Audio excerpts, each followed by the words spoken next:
E acho que, professor, tem uma dúvida aqui bem interessante, que é sobre como iniciar, como criar uma carteira do zero. Que norte que o senhor daria para essa questão, professor? Nízia, né? Nízia Cristiane, desculpe. Nízia, eu acho que o primeiro ponto para você começar a criar uma carteira é estudar os conceitos, saber o que é um fundo imobiliário, os tipos, que é um pouco dessa live nossa.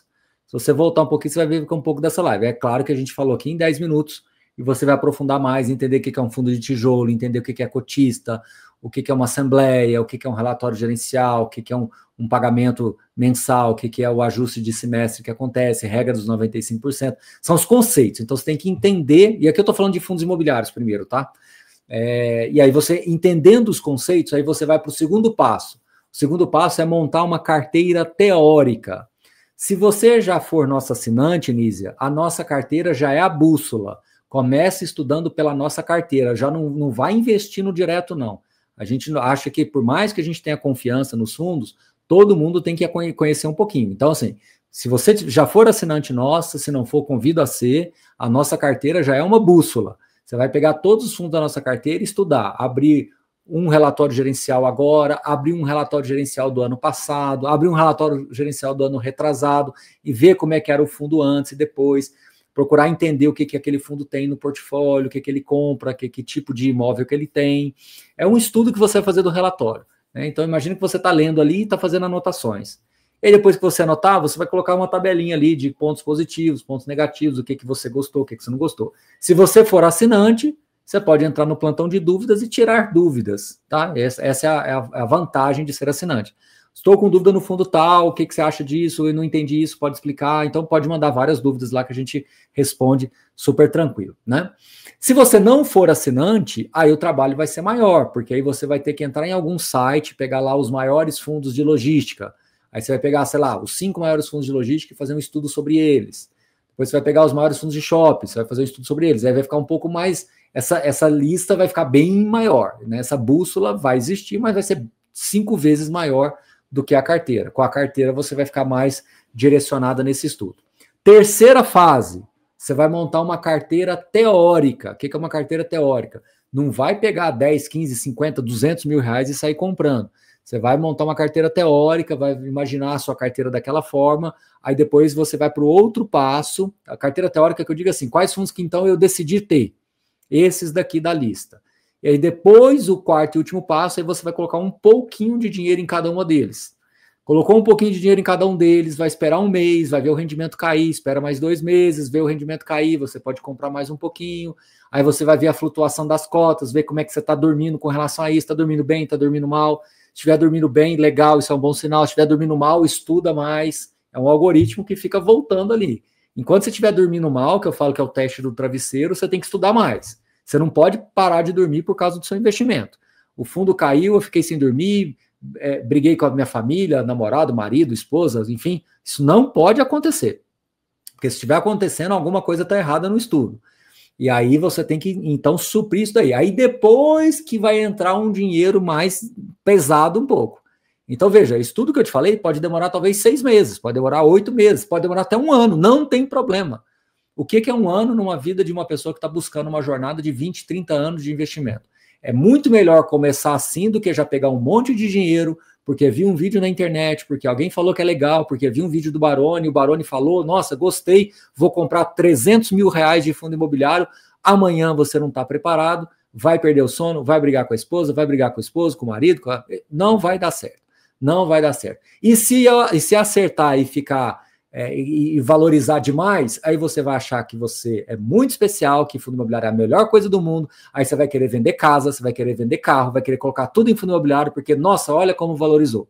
Então só vai ter problema, ou porque vai perder, ou porque vai valorizar demais e você vai achar que vai ser assim eternamente.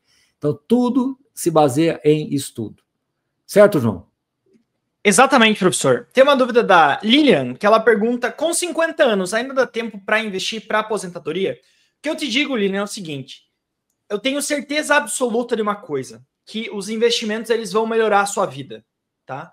Então, você pode optar hoje por investir para melhorar a aposentadoria, ter um complemento de renda ou não, né? Você tem esses 2 caminhos. Se você tomar o caminho dos investimentos, eu tenho certeza que daqui a 10, 15 anos, quando você quiser se aposentar, a sua vida vai estar melhor do que se você não tivesse tomado essa decisão lá atrás, tá? O Flávio Augusto, ele fala muito sobre isso, que é muito possível, você mudando a mentalidade, etc., você conseguir melhorar a sua vida. Talvez não todo mundo vai se tornar milionário, bilionário, mas todos vão melhorar a sua vida. Eu acredito muito nisso nos investimentos também. Eu não acho que assim, todo mundo vai se tornar milionário investindo, multimilionário, bilionário. Eu acho que assim, não é a verdade não é essa. E a gente preza muito pela verdade. Mas uma coisa que eu tenho plena convicção é que é muito possível todo mundo melhorar de vida a partir dos investimentos. Então, eu não me privaria por conta da idade, etc. Eu começaria, tá? Eu acho que daqui a 10 anos, se você olhar para trás, você não vai ter se arrependido de ter começado a investir. O senhor pensa da mesma forma, professor? É isso, eu acho que tem que ir por esse caminho mesmo, nunca é tarde. Eu acho que toda vez que eu estou dando aula na pós-graduação, é muito comum chegar essa pergunta, porque às vezes o aluno de pós-graduação já é um aluno, né, com um pouco mais de idade, às vezes tem jovens também, mas às vezes tem um aluno com mais idade. E aí quando eu falo de fundo imobiliário, né, sempre tem esse questionamento. E eu sempre falo também o seguinte, às vezes uma pessoa que tem ali 40, 50 anos, 40, 55, 45, ela pode achar que está tarde para começar, mas às vezes não, porque ela está começando com mais maturidade. Então, ela está começando de uma maneira mais letárgica ali, mas ela está começando com mais maturidade. E às vezes essas pessoas já têm uma estrutura familiar já mais consolidada, é outra vantagem. E mais ainda, ela já tem muitas respostas que uma pessoa de 20 anos não tem. Essa pessoa de 20, 25 anos, ela tem a favor dela o tempo, é verdade. Mas ela às vezes não sabe onde ela vai morar, qual que vai ser o trabalho que realmente vai firmar na carreira, ela não sabe se ela vai casar ou não, ela não sabe se casada, se vai ter filho ou não, ela não sabe se o filho vai estudar, se vai precisar estudar perto ou não daquela casa onde ela mora, se tem uma escola ali perto. Então, um monte de respostas que ela não tem. Uma pessoa de 50 anos de idade já tem um monte dessas respostas. E aí, o último ponto é que a pessoa de 50 anos, às vezes ela tem algum dinheiro mal aplicado. Ela tem, sei lá, uma casa, uma segunda casa que não está usando direito, ou tem lá um apartamentozinho de aluguel que está dando muito trabalho e pouco retorno, e de repente poderia converter isso para fundo imobiliário, ou ela tem 2 carros, 3 carros na garagem, de repente poderia vender um, sabe? Ou então tem assim, sei lá, alguma sociedade com algum amigo, com algum parente de alguma coisa que de repente não está dando muito certo, que ela poderia desfazer essa sociedade e pegar o dinheiro de volta. Então tem alguma coisa que também uma pessoa de 50 anos tem que os mais jovens não têm. Então, comece sim, é importante começar. Inclusive, a Valéria perguntou aqui, né, se tem algum livro para começar. Valéria, eu particularmente tenho 2 livros aqui, que é o Guia Sul no Fundos Imobiliários e o 101 Perguntas e Respostas sobre Fundos Imobiliários. O João também tem, né, João? Você tem o 101 Perguntas e Respostas também para ações dentro da Suno. Eu acho que para quem quer começar olhando para investimento em ações também é um bom primeiro passo, tá? Um bom start. Isso. Mas, independente desses livros da Suno que nós citamos aqui, tanto eu quanto o João, eu sugiro fortemente todas as pessoas que estão aqui nos acompanhando lerem o livro Psicologia Financeira, do Morgan Housel, e o segundo livro dele que chama-se O Mesmo de Sempre, tá? Morgan Housel. Se o pessoal da Suno tiver como colocar o chat no chat aí, o livro se chama Psicologia Financeira e o outro livro se chama O Mesmo de Sempre. Eu acho que todos os investidores deveriam ler esses livros, porque esses livros, eu tenho dito cada vez mais, eu não tenho essa estatística, embora eu tenha conversado uma vez com uma profissional, e ela me deu uma visão geral dessa estatística, mas eu não tenho esse número, eu, Baroni, nunca pesquisei, mas eu intuitivamente acho, empiricamente eu acho, de que hoje 80% dos problemas que os investidores enfrentam na sua jornada tem cunho psicológico e não técnico. Ou seja, você vai encontrar pessoas que tecnicamente até entendem de um fundo imobiliário, tecnicamente até compreendem uma ação, um setor, mas o psicológico é o maior problema dele. Ele está sempre angustiado, ele está sempre acreditando que ele vai acertar a próxima empresa a valorizar, ele sempre vai estar com medo de perder numa empresa que eventualmente tem um pouco mais de risco, ele sempre vai estar achando que os gestores vão estar tomando decisões sempre contra ele sempre vai estar achando que o CEO das empresas estão querendo só os bônus e não querem o negócio ir para frente, ele sempre vai estar criando alguns fantasmas ou está tendo alguns comportamentos de euforia, ou de desespero, ou de angústia, e isso acaba dificultando muito, ou fazendo com que essa jornada de 20, 30 anos seja extremamente sofrível, ao ponto de eu perguntar para essa pessoa, será que vale a pena você continuar investindo com essa qualidade de vida, né? Então, eu tenho convicção de que o comportamento é fundamental. Inclusive, tem uma passagem muito interessante nesse livro Psicologia Financeira, que eu gosto muito de falar, que é o do suficiente, né?